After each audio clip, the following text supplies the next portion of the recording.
আসসালামু আলাইকুম। আজ আমরা আছি মক্কায় এবং আজকে আমরা মক্কার আশেপাশে কিছু দর্শনীয় স্থান ঘুরে দেখব।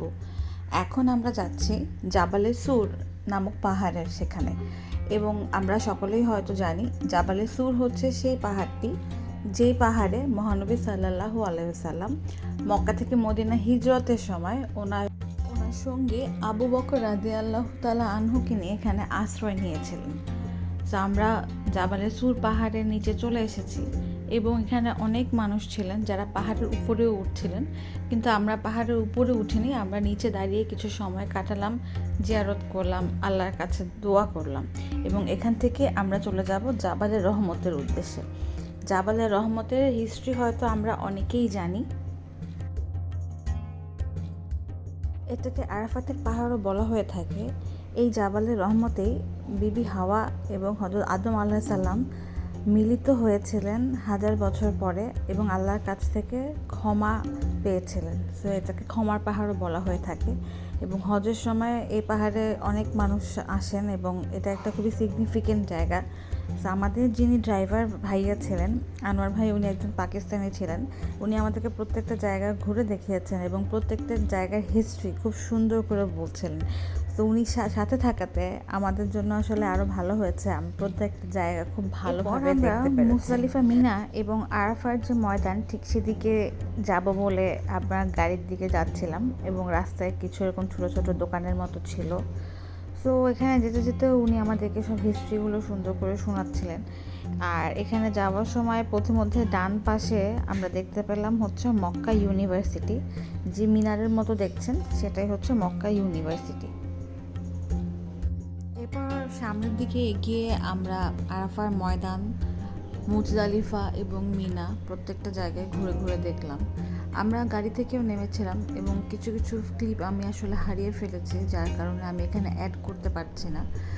আরাফার ময়দান থেকে মুজদালিফা এবং সেখানে যেখানে হজযাত্রীরা রাত্রি যাপন করেন সেই জায়গাগুলো, অনেক জায়গা ভাগ করে দেওয়া আছে তাঁবুর মতো। ওখানে এখন ওগুলো পরিষ্কার করা চলছে। আমরা যে সময় গিয়েছিলাম হজের সিজন তখনও শুরু হয়নি, যার কারণে ওই জায়গাগুলো আমরা খুব ভালো করে দেখতে পেরেছি এবং প্রত্যেকটা জায়গা যখন আমরা দেখছিলাম সেই জায়গার যে সিগনিফিকেন্সি এবং সেই জায়গার যে মাহাত্ম্য সেগুলো অনুধাবন করার চেষ্টা করছিলাম।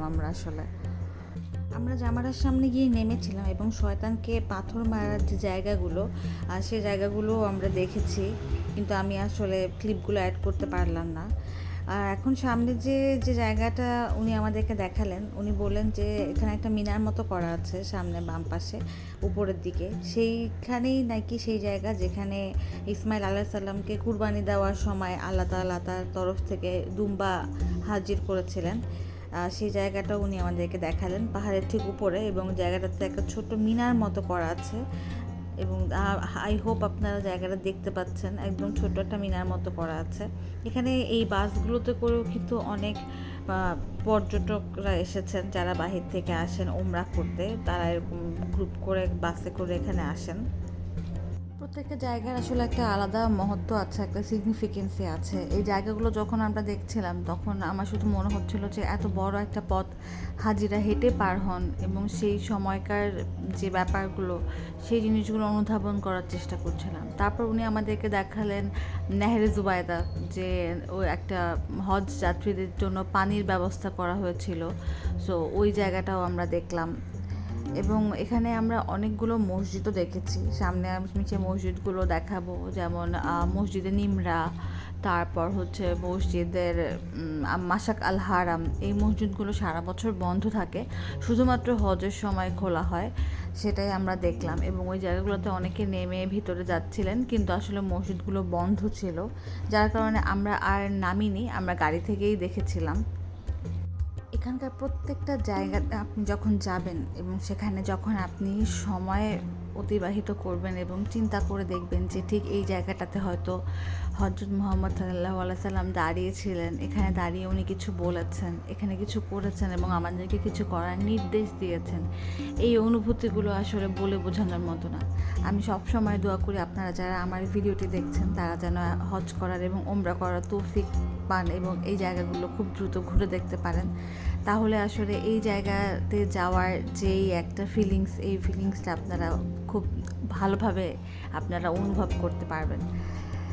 যাই হোক, আমরা সেদিন এই জায়গায় ঘোরাঘুরি শেষ করে আমরা পথিমধ্যে একটা মসজিদে নামাজ পড়েছিলাম। সেই মসজিদটা হচ্ছে, এই মসজিদে মহানবী সাল্লাল্লাহু আলাইহি সাল্লাম মেয়েদের পর্দা নিয়ে বিধান দিয়েছিলেন। তো আমরা সেই মসজিদে নামাজ পড়ে আশেপাশে লাঞ্চ করে নিলাম। লাঞ্চ করে আমরা আবার ফেরত চলে আসলাম হচ্ছে আমাদের হারেম শরীফে। সেখানে আমরা নামাজ পড়বো বিকালে আসরের। এবং এখন যে জায়গাটা দেখছেন বাম পাশে, এটা হচ্ছে সেই যে ছোট ঘরটা দেখা যাচ্ছে, সেটাই ছিল মহানবী সাল্লাল্লাহু আলাইহি সাল্লামের জন্মস্থান। আজকের ভিডিও এখানেই শেষ করছি। সবাই ভালো থাকবেন, আমাদের জন্য দোয়া করবেন। আল্লাহ হাফেজ।